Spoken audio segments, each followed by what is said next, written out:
اعوذ باللہ من الشیطان الرجیم بسم اللہ الرحمن الرحیم الحمدللہ رب العالمین والعاقبۃ للمتقین والصلاة والسلام علی سید الانبیاء والمرسلین وعلی آلہ وصحبہ اجمعین۔ ناظرین محترم السلام علیکم ورحمۃ اللہ وبرکاتہ۔ میں ہوں آپ کا میزبان محمد رئیس احمد۔ پیش کیا جا رہا ہے پروگرام بزم عقیدت۔ اس پروگرام کے ساتھ ہم آپ کی خدمت میں حاضر ہوا کرتے ہیں۔ ماہ رمضان المبارک وہ بابرکت مہینہ ہے، وہ مبارک مہینہ ہے کہ جس کی آمد کا میں یہ سمجھتا ہوں کہ بقیہ 11 مہینوں میں بھی اتنا ہی انتظار ہوتا ہے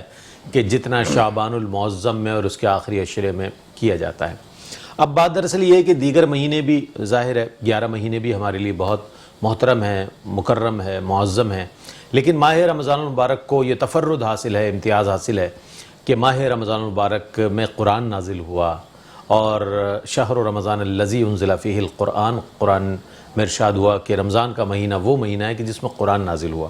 پھر یہ کہ اس میں چونکہ 3 عشرے ہیں، عشرہ رحمت، عشرہ مغفرت اور جہنم سے آزادی کا عشرہ، تو اس اعتبار سے بھی پھر اس میں ہی لیلۃ القدر بھی ہے کہ جس کے لیے فرمایا گیا لیلۃ القدر خیر من الف شہر، کہ یہ رات جو ہے 1000 مہینوں سے بہتر ہے۔ تو بہت ساری چیزیں مل کر یہ ماہ مبارک جو ہے ہمارے لیے بہت زیادہ اجر و ثواب کا ایک ایسا پیکج بن کر آتا ہے کہ جو مسلمان اس میں عبادت کر لے، میں سمجھتا ہوں گزشتہ گناہوں کی معافی بھی اسے مل جاتی ہے اور بخشش اور مغفرت کا پروانہ بھی اس کے حصے میں آ جاتا ہے۔ تو ماہ رمضان کا استقبال کرنا ہے ہمیں، اور آمد رمضان کے حوالے سے آج پروگرام کر رہے ہیں، اور جو تیاریاں رہ گئی ہیں اس کو بھی کر لیں، چونکہ بالکل ابھی آغاز ہی آغاز ہے، اور آغاز ہوا چاہتا ہے یا ہو گیا ہے جو بھی ہے، لیکن اس دونوں صورتوں میں ہمیں چاہیے کہ ہم مستعد ہو جائیں عبادت کے لیے، قرآن کریم کی تلاوت کے لیے، اور خشوع و خضوع کے ساتھ دعائیں کرنے کے لیے، صدقات، خیرات، زکوٰۃ، اور جتنا آپ راہ خدا میں خرچ کر سکتے ہیں۔ اس حوالے سے انشاءاللہ بات ہوگی۔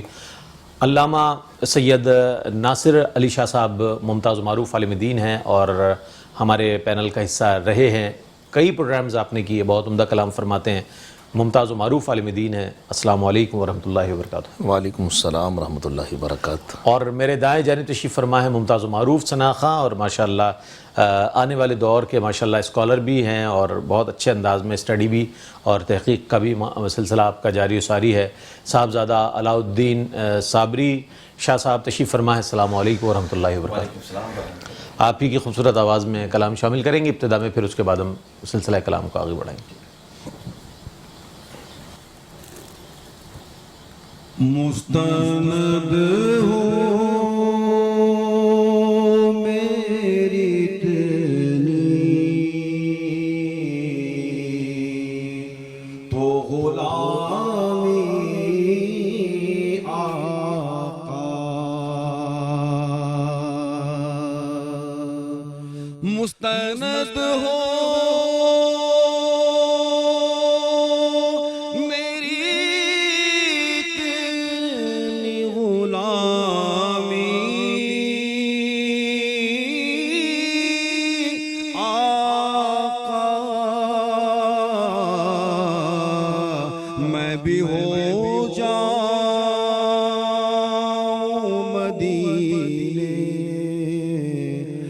مقامی آقا، میں بھی ہو جاؤں مدینے کا مقامی آقا۔ آپ کے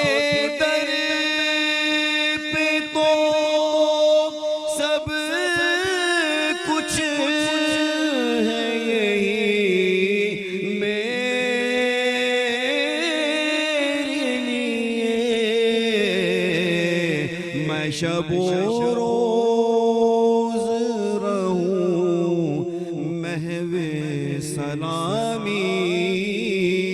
آقا، میں شب و روز رہوں محو سلامی آقا۔ پھیل جاتی ہے زبان سے رگ جا تک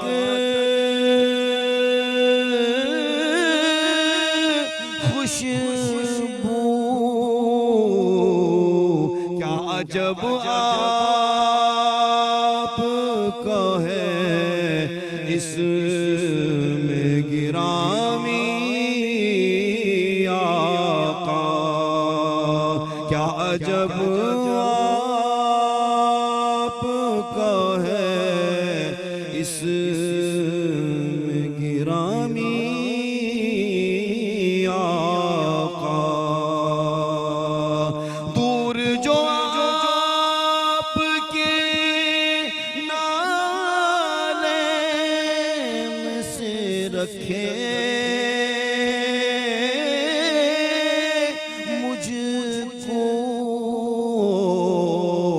مجھ میں رہ جائے نہ ایسی کوئی خامی آقا مجھ میں رہ جائے نہ ایسی کوئی خامی آقا خوش نصیبی کسے رشک آئے اس کی جس کے ہو جائے قمر ناصر حامی آقا جس کے ہو جائے قمر ناصر حامی آقا میں بھی ہو جاؤں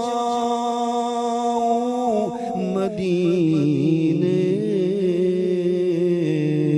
کا مقامی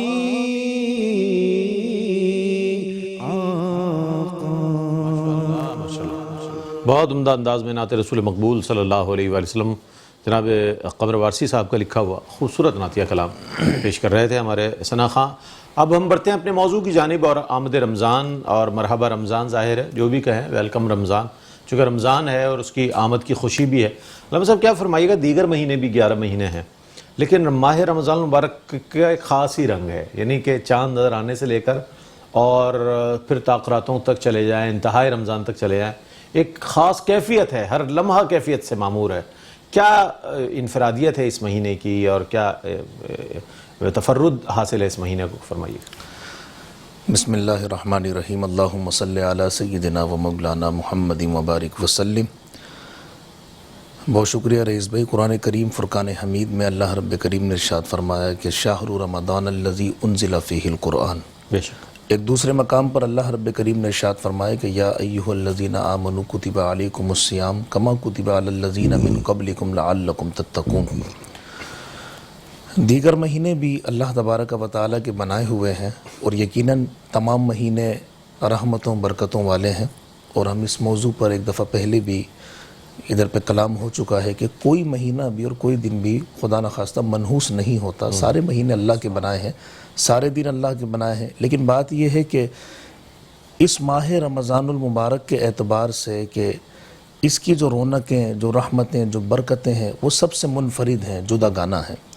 اللہ کے رسول صلی اللہ تعالیٰ علیہ وسلم نے اس مہینہ مبارکہ کے بارے میں ارشاد فرمایا کہ یہ مہینہ جو ہے یہ میری امت کا مہینہ ہے رمضان المبارک. اور جب روایتوں کا ہم مطالعہ کرتے ہیں تو پھر پتہ چلتا ہے کہ اس مہینے کے اندر جس قدر اللہ رب کریم جل جلالہ و عما نوالہ کی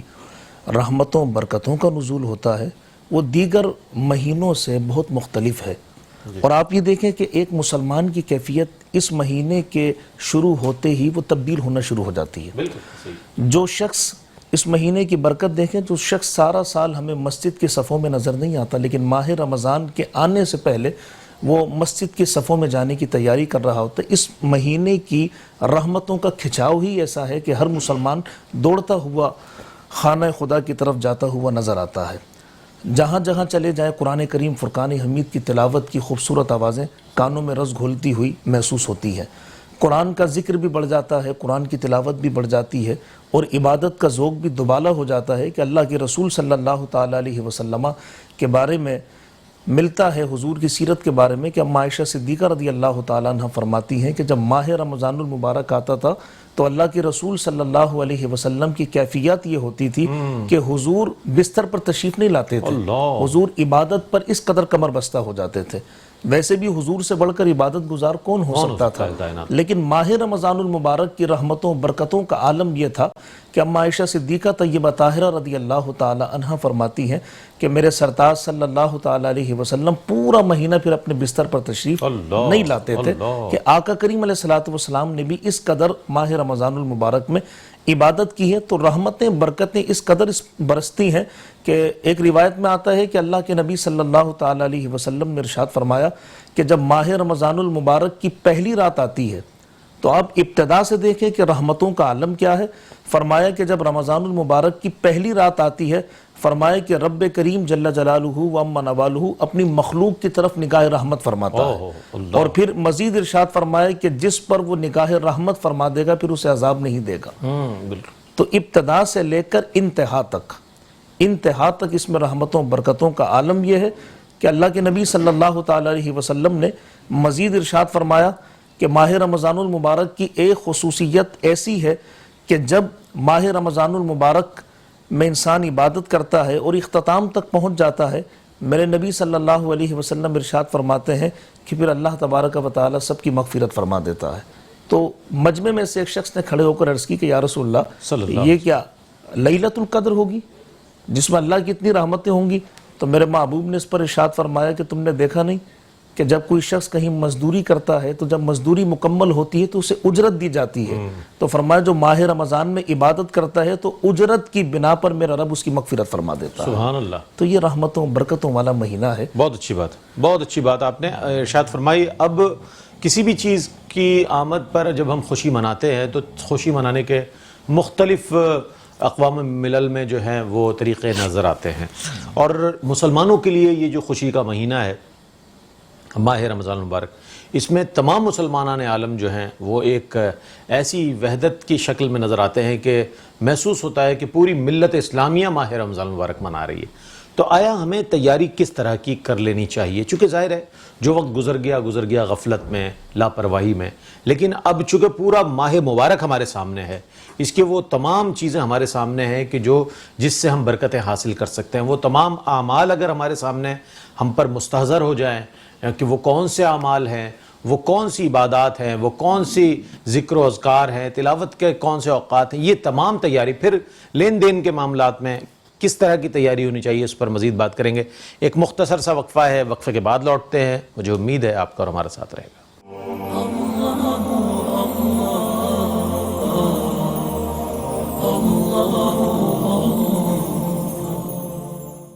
ناظرین، آپ کا خیر مقدم ہے۔ آج آمد رمضان کے حوالے سے بات کر رہے ہیں، اور اس سے قبل کہ ہم سوالات کی جانب بڑھیں شامل کر رہے ہیں نعت رسول مقبول صلی اللہ علیہ وآلہ وسلم۔ پیش کریں گے جناب صاحبزادہ علاء الدین صابری شاہ صاحب، بسم اللہ۔ غلام حشر میں جب سید الورا کے چلے، غلام حشر میں جب سید الورا کے چلے، غلام حشر میں جب سید الورا کے چلے، لیوائے حمد کے سائے میں سر اٹھا کے چلے، لیوائے حمد کے سائے میں سر اٹھا کے چلے۔ کہ کس کا شعر قریب آ رہا ہے، دیکھو تو درود پڑھتے ہوئے قافلے ہوا کے چلے، درود پڑھتے ہوئے قافلے ہوا کے چلے، نظر بعالم پاکیزگی پڑے ان پر،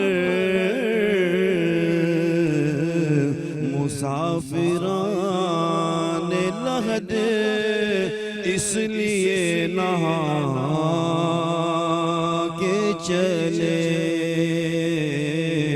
مسافران لحد اس لیے نہا کے چلے، نصیر ان کے سوا کون ہے، رسول ایسا نصیر ان کے سوا کون ہے، رسول ایسا جو بخشوانے پہ آئے تو بخشوا کے چلے، جو بخشوانے پہ آئے تو بخشوا کے چلے، لیوائے حمد کے سائے میں سر اٹھا کے چلے، لیوائے حمد کے سائے میں سر اٹھا کے چلے۔ حضور نصیر ملت نصیر الدین شاہ نصیر گولڑوی رحمۃ اللہ علیہ کا خوبصورت نعتیہ کلام کہ نصیر ان کے سوا کون ہے رسول ایسا، نصیر ان کے سوا کون ہے رسول ایسا، جو بخشوانے پہ آئے تو بخشوا کے چلے۔ برادر اعلیٰ حضرت مولانا حسن رضا خان صاحب فرماتے ہیں کہ کہیں گے سارے نبی اذهبوا الی غیری، کہیں گے سارے نبی اذهبوا الی غیری، میرے کریم کے لب پر انا لہا ہوگا، میرے کریم کے لب پر انا لہا ہوگا۔ تو یہ مغفرت کا بھی مہینہ ہے ظاہر ہے، اور بے شمار گناہگار بندوں کے اللہ رب کریم بخشش و مغفرت فرماتا ہے، پروانے جاری ہوتے ہیں جہنم سے آزادی کے اس ماہ مبارک میں۔ تو میں یہ عرض کر رہا تھا کہ کیسی تیاری کریں، چونکہ ابھی تو بالکل ابتدا ہے، ہم یہ سمجھ لیں کہ ابھی پورا مہینہ ہمارے سامنے ہے، کس طرح کی مسلمانان عالم کی تیاری ہو کہ اس مہینے کے فیض و برکات صحیح طور پر اپنے دامن میں سمیٹ سکیں۔ اصل میں رئیس بھائی بات یہ ہے کہ جس شخص نے ماہ رمضان المبارک کو سمجھ لیا وہ تیاری کے انداز بھی سمجھ لیتا ہے۔ ہمارے ہاں ماہ رمضان المبارک کا آغاز جب ہوتا ہے تو کچھ لوگوں کا ذہن یہ ہوتا ہے کہ شاید ہم نے سحر و افطار کی جو بھرپور تیاری کرنی ہے یہی ماہ رمضان کا تقاضا ہے۔ اصل میں تقاضا یہ نہیں ہے ماہ رمضان کا۔ میں نے ابھی آپ سے عرض کی کہ میرے آقا کریم صلی اللہ علیہ وسلم کی سیرت طیبہ نگاہوں کے سامنے ہے کہ حضور اپنے بستر پہ تشریف نہ لاتے، عبادت پر اتنے آقا کریم علیہ السلام پابند ہو جاتے۔ اور آپ یہ دیکھیں کہ اس مہینے کے اندر انسان کو تیاری کیسی کرنی چاہیے کہ جب کوئی کیفیت امتحان میں ہو، کسی کو معلوم ہو کہ بھئی نیکسٹ منتھ میرے پیپر شروع ہونے والے ہیں، امتحان ہونے والے ہیں، تو انسان کس انداز میں تیاری کرتا ہے، اور سارا سال اس کی تیاری ہوتی ہے کہ بھئی فلاں دن پیپرز کا آغاز ہوگا۔ آپ یہ دیکھیں کہ اگر کوئی بہت پیارا مہمان رئیس بھائی میرے اور آپ کے گھر آنے والا ہو جو بہت ہی محبوب ہو، تو جب مہمان تشریف لا رہا ہوتا ہے تو اس کے آنے سے کئی دنوں قبل ہی ہم تیاری کرتے ہیں، گھر کی ایک ایک شے چمکائی جاتی ہے، بالکل، اس کے کھانے کے مزاج کو مد نظر رکھا جاتا ہے، اس کے سونے کے آرام کے انداز کو مد نظر رکھا جاتا ہے. تو مہمان جتنا پیارا ہوتا ہے اور ہم جسے جتنی اہمیت دے رہے ہوتے ہیں اسی انداز میں اس کی تیاری کرتے ہیں. تو ہم اپنی تیاریوں سے اندازہ لگا سکتے ہیں کہ ہم نے ماہ رمضان کو اہمیت کتنی دی ہے. اللہ کے رسول نے تو اتنی اہمیت دی ہے کہ سارا مہینہ بستر پہ تشریف نہیں لا رہے، اور آج رسول اللہ کا کلمہ پڑھنے والا امتی وہ کتنی اہمیت دے رہا ہے. یہ اہمیت ہے کہ رمضان کی راتوں کو کوئی کرکٹ کا میدان بنا کے کھڑا ہو بالکل ایسا ہی ہے، یہ رمضان کی راتوں میں کوئی تاش کے پتے لے کے بیٹھ جائے، رمضان کی راتوں کے اندر دیگر یعنی کہ فضول کاموں کے اندر، خرافات کے اندر انسان مصروف عمل ہو جائے. تو یہ رمضان کا تقاضا تو نہ تھا. رمضان کا تقاضا تو یہ تھا کہ رات ہوتی تو بس قرآن کے ساتھ خلوتوں کا ماحول ہوتا، رات ہوتی اور جب دن ہوتا تو دن روزی کی کیفیت میں گزرتا. اللہ کے نبی صلی اللہ تعالیٰ علیہ وسلم کا فرمان عالی شان ہے کہ یہ جو قرآن اور ماہ رمضان جو ہے، روزہ اور جو قرآن ہے، کل قیامت کے دن انسان کی رب کی بارگاہ میں سفارش کرے گا. عرض کی محبوب وہ کس انداز میں؟ تو میرے نبی صلی اللہ تعالیٰ علیہ وسلم نے ارشاد فرمایا کہ جب رب کے حضور یہ قرآن اور روزہ جب پیش ہوں گے تو یہ عرض کریں گے کہ مولا، روزہ کہے گا کہ مالک یہ جو بندہ ہے فلاں فلاں فلاں، کہا کہ مالک کے دن میں روزے کی کیفیت میں ہوتا تھا، اس نے خواہشات کو ترک کر دیا تھا، اپنی خواہشات پر کنٹرول کیا تھا، عام دنوں میں جو اس کے معمولات تھے اس نے بالکل یکسر تبدیل کر دیے تھے. اللہ اکبر. وہ کہے گا کہ مالک میں نے اس کو خواہشات سے روکا تھا، تیرا بندہ رک گیا تھا، میں اس کے حق میں تیری بارگاہ میں سفارش کر رہا ہوں، مالک قبول فرما لے. اور قرآن جو ہوگا وہ کہے گا کہ مالک اس نے راتوں کو میری تلاوت کی تھی، راتوں کو قرآن کھول کے بیٹھ جاتا تھا، قرآن کی تلاوت کرتا تھا، سنتا تھا، تو راتوں کو اس نے قرآن کریم فرقان حمید کی تلاوت سے مزین کیا تھا. اور دن کہے گا کہ روزہ کہے گا کہ مالک دن میں یہ صرف تیری رضا کے لیے اپنے آپ کو کنٹرول کر کے نفس پر قابو پا کے بیٹھا تھا. ماہ رمضان کی برکتیں اللہ تعالیٰ سے دعا ہے کہ ہم سمیٹ سکیں. اور اس میں دیکھیں کتنے لوگ ایسے تھے، ذرا سا تھوڑا سا غور کریں، کتنے ایسے لوگ تھے جو ماہ رمضان میں گزشتہ سال ہمارے ساتھ موجود تھے نہیں تھے. اب وہ ہمارے ساتھ نہیں ہیں. آئندہ آنے والا رمضان، اس کے بعد آنے والا رمضان، نہ جانے ہم دیکھ سکیں نہ دیکھ سکیں. یہ ایک بہت بڑا اللہ کا انعام ہے کہ اللہ تعالیٰ نے آپ کو اور ہمیں ماہ رمضان مبارک جیسا مہینہ عطا فرمایا ہے، تو اس کو غنیمت جانے. اچھا پھر یہ ایک لمحہ بھی نہیں ہے اور ایک دن بھی نہیں ہے، ایک رات نہیں، ایک ہفتہ نہیں، 2 ہفتے نہیں، 3 ہفتے نہیں، بلکہ پورا مہینہ ملا ہے ہمیں، اور اس کی ہر ساتھ میں ہم نیکی کما سکتے ہیں. تو اس کو اتنے بڑے میں سمجھتا ہوں کہ رمضان ثواب، اجر و ثواب کا بہت بڑا پیکیج ہے. اور اگر آپ اس سے کچھ حاصل نہ کر سکے تو، اور میں اگر حاصل نہ کر سکا تو ہماری یہ بہت بڑی میں سمجھتا ہوں بدقسمتی ہوگی. اللہ تعالیٰ سے دعا ہے کہ اللہ تعالیٰ ہمیں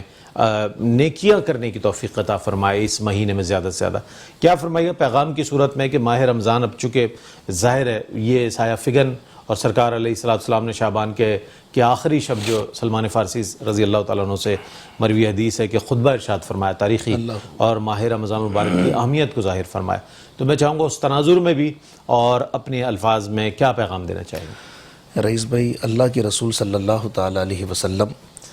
اپنے ممبر کی سیڑھیوں پر چڑھ رہے ہیں، قدم رکھ رہے ہیں، اور بڑا مشہور روایت ہے کہ اللہ کے رسول نے فرمایا آمین آمین آمین. تو 3 باتوں پر آمین میرے محبوب نے فرمایا، جس میں سے ایک بات یہ تھی کہ اللہ کے محبوب نے ارشاد فرمایا کہ جس نے ماہ رمضان کو پایا اور وہ اللہ رب کریم کی عبادت کر کے رب کو راضی نہ کر سکا، تو میرے محبوب نے فرمایا کہ وہ ہلاک ہو جائے. ہلاک ہو جائے وہ شخص جس نے ماہ رمضان کو پایا، اس کی قدر و منزلت کو نہ پہچانا اور غفلت میں گزار دیا، اور وہ رب کی بارگاہ سے مغفرت حاصل نہ کر سکا، وہ ہلاک ہو جائے. تو میں پیغام یہی دینا چاہوں گا کہ میرے دوستو، یہ ماہ رمضان کوئی کھیلنے کودنے کا مہینہ نہیں ہے، یہ ماہ رمضان غفلت میں گزارنے والا مہینہ نہیں ہے. اس ماہ رمضان کی ایک ایک لمحہ جو ہے وہ رحمت والی گھڑی ہے. اللہ کے رسول نے ارشاد فرمایا کہ ماہ رمضان المبارک کے اندر اگر کوئی روزہ دار سو رہا ہوتا ہے تو رب کی بارگاہ میں عبادت کے معاملات میں اس کا نام لکھا جا رہا ہوتا ہے. تو اس مہینے کے اندر روزے کی کیفیت میں جو آرام بھی کرے تو وہ بھی عبادت کے زمرے میں شامل کر دیا جاتا ہے. اور پھر آپ یہ دیکھیں کہ معیار عبادت جو تھا وہ کس انداز میں بڑھا دیا جاتا ہے، ثواب کا پیمانہ کس قدر بڑھا دیا جاتا ہے کہ جو نفل پڑھ رہا ہے اسے فرض کا ثواب دیا جا رہا واہ ہے، واہ اور جو فرض ادا کر رہا ہے فرمایا کہ 70 گنا اسے اضافہ کر دیا جاتا ہے۔ سبحان اللہ۔ تو آپ اندازہ لگائیں کہ جب اتنی رحمتوں برکتوں والا مہینہ ہمارے پاس تشریف لے آیا ہے تو روزہ اور قرآن اس سے تو ایسی وابستگی ہو جانی چاہیے کہ حضرت موسیٰ کلیم اللہ علیہ السلام کو اللہ رب کریم نے ارشاد فرمایا کہ موسیٰ میں نے امت محمدیہ کو صلی اللہ علیہ وہ 2 نور عطا فرمائے ہیں کہ جس نور کی بدولت میں انہیں 2 اندھیروں سے محفوظ فرما دوں گا۔ اچھا۔ حضرت موسیٰ نے عرض کی کہ مالک وہ 2 نور کون سے ہیں؟ فرمایا کہ ایک تو ہے نور رمضان اور دوسرا ہے نور قرآن۔ عرض کی کہ مالک وہ 2 اندھیرے کون سے ہیں کہ ان کی بدولت وہاں سے جن کو آزادی مل جائے گی؟ تو میرے رب نے ارشاد فرمایا کہ جس نے رمضان اور قرآن کے نور کو اپنے سینے کے اندر پنہا کر لیا تو فرمایا کہ میں اسے قبر کے اندھیرے سے بھی محفوظ فرما دوں گا، قیامت کے دن کے اندھیرے سے بھی محفوظ فرما دوں گا۔ اللہ اللہ اللہ، کیا بات ہے، سبحان اللہ سبحان اللہ۔ دیکھیں کتنی برکتیں ہیں، کتنی رحمتیں۔ دنیاوی امور کے لیے ہم کس قدر کوشش کرتے ہیں، تگ و دو کرتے ہیں کہ ہمارا کوئی کام نکل جائے، لیکن قرآن کریم کی روشنی اگر دل میں آپ بسا لیں اور ماہ رمضان میں عبادت کر کے اس کو اپنے لیے بخشش کا ذریعہ اور بخشش کا مہینہ بنا لیں، مغفرت کا مہینہ بنا لیں، تو قبر کی ان اندھیری راتوں میں آپ نور قرآن محسوس کریں گے اور قیامت کے اندھیرے میں بھی آپ نور قرآن اور نور رمضان سے ضرور فیضیاب ہوں گے۔ تو یہ جو ایک پیغام ہے بنیادی طور پر بزم عقیدت کا، وہ یہ ہے کہ صرف سحری کے انتظامات، بھائی چاند نظر آیا اور ادھر مارکیٹوں میں رش لگ گیا، کھجلا پھینی اور یہ اور وہ دودھ اور فلانا، جو چیزیں آپ کو صبح سحری میں مطلب شکم سیر ہو کر آپ تناول فرمانا چاہتے ہیں، اس کے لیے آپ نے انتظامات کر لیے۔ ابھی اٹھے ہی نہیں تھے فجر پڑھنے کے بعد ظہر سے پہلے، تو آپ افطار کے لیے روانہ ہو گئے، اور افطار کے لیے جو گئے آپ تو عصر پر آ رہے ہیں، اور عصر میں بھی آپ کے ہاتھوں میں گنجائش نہیں ہے مزید رکھنے کی۔ تو یہ انتظامات نہیں ہیں، بنیادی انتظامات وہ ہیں کہ جو ابتدا میں علامہ صاحب نے فرمایا کہ نبی کریم علیہ السلام اپنے بستر پر تشریف نہیں لے جاتے تھے، صحابہ کرام رضوان اللہ تعالی علیہم اجمعین جو ہیں اپنے لین دین کے معاملات پہلے ہی طے کر لیا کرتے تھے، جس سے جو لینا ہے جو دینا ہے، پھر اس کے بعد مستعد ہو جایا کرتے تھے عبادت کے لیے۔ یہ ہوتا ہے اصل استقبال، اور یہ ہوتا ہے اصل پروٹوکول رمضان کا۔ ہم نے ترجیحات ہماری تبدیل ہو گئی ہے، ہماری پرائیورٹیز تبدیل ہو گئی ہیں۔ ہم نے رمضان المبارک کو ایک ایسا ایونٹ بنا لیا ہے کہ جس میں کھانے پینے کے وافر ذرائع موجود ہیں، چاہے وہ سحری میں، چاہے وہ افطار میں، اور پھر رمضان المبارک میں نائٹ میچز کا ایک سلسلہ، اور پھر تاش اور یہ اور وہ، ایک مطلب خرافات کا ایک عجیب انداز اور منظر نظر آتا ہے۔ تو اللہ تعالیٰ سے دعا ہے کہ اللہ تعالیٰ ہمیں اس ماہ مبارک میں کثرت کے ساتھ عبادت کر کے اپنے گناہوں کی معافی اور بخشش کرنے والے بندوں میں شامل فرمائے، اور ہماری بخشش و مغفرت فرمائے۔ چونکہ مہینہ بڑا بابرکت مہینہ ہے، اللہ نے ہمیں عطا فرما دیا ہے صحت، سلامتی، عافیت، ایمان کے ساتھ۔ نہ جانے کتنے لوگ کرونا کی زد میں آ کر اس دنیا سے چلے گئے ہیں، 190 ممالک ایسے ہیں کہ جو کرونا کی زد میں ہیں، اور ان میں نہ جانے کتنے مسلمان ہیں۔ تو آپ یہ اندازہ کریں، اللہ کا شکر بھی ادا کریں کہ اللہ رب کریم نے صحت و سلامتی، عافیت اور ایمان کے ساتھ یہ ماہ مبارک آپ کو عطا فرمایا ہے۔ اب نیکیاں کمانا آپ کا اور میرا کام ہے کہ کس طرح، کتنی محنت کرتے ہیں ہم، کتنی نیکیاں اپنے نامہ اعمال میں لکھواتے ہیں، یا خدا نہ خواستہ گزشتہ تمام رمضانوں کی طرح اس ماہ رمضان کو بھی صرف تفریح تباہ کے طور پر اور کھانے پینے کے طور پر ہی گزار دیتے ہیں۔ اللہ تعالیٰ سے دعا ہے کہ جو کچھ سنا ہے اس پر ہمیں عمل کرنے کی توفیق عطا فرمائے۔ علامہ صاحب آپ کی آمد کا بہت شکریہ، آپ تشریف لائے، بڑی مفید گفتگو فرمائی آپ نے۔ سبزت صاحب آپ تشریف لائے، آخر میں کلام شامل کریں گے آپ کی خوبصورت آواز میں۔ اس کے ساتھ ہی اپنے میزبان محمد رئیس احمد کو اجازت دیجیے، اللہ حافظ۔ نسیمہ جانب بطحا گزر کن، نسیمہ جانب بطحا گزر کن، نسیمہ جانب بطحا گزر کن، ز احوالم محمد را خبر کن ز احوالم محمد را خبر کن توئی سلطان عالم یا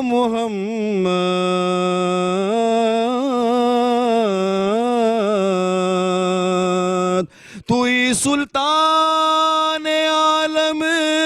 یا محمد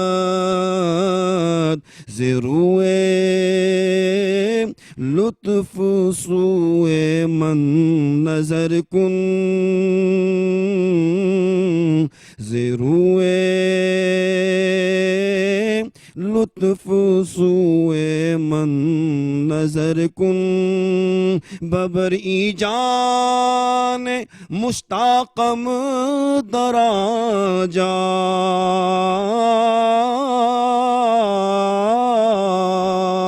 ببر ای جان مشتاقم درا جا فدائے روضہ خیر البشر کن فدائے روضہ خیر البشر کن مشرف گرچ شد جامی ز لطفش